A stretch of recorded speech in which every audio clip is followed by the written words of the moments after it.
Patrons, hommes politiques, directeurs d'aéroports, le bidonnage de CV n'est pas réservé au commun des salariés.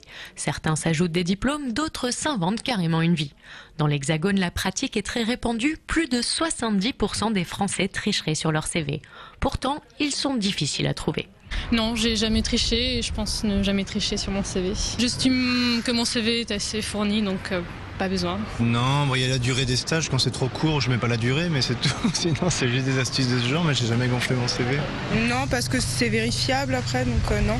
Un petit peu, oui. Si on a la capacité de faire quelque chose et qu'on n'a pas forcément tous les diplômes et tout, il faut un petit peu tricher.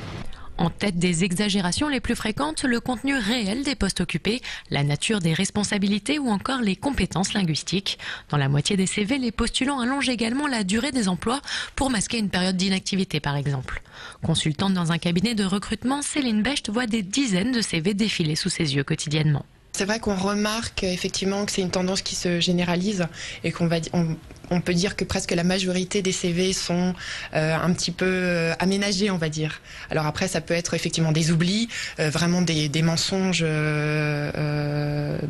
vraiment graves.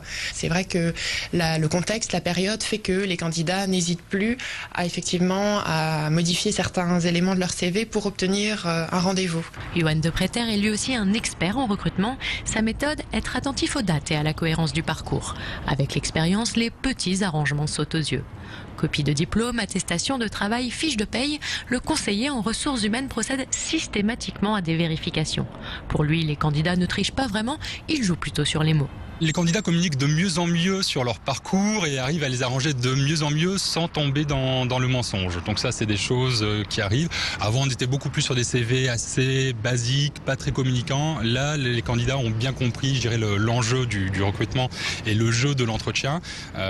Donc les CV sont de plus en plus communicants et arrangent un petit peu la vérité. Mais sans grand mensonge, je le répète. En matière de CV truqués, les commerciaux seraient les champions.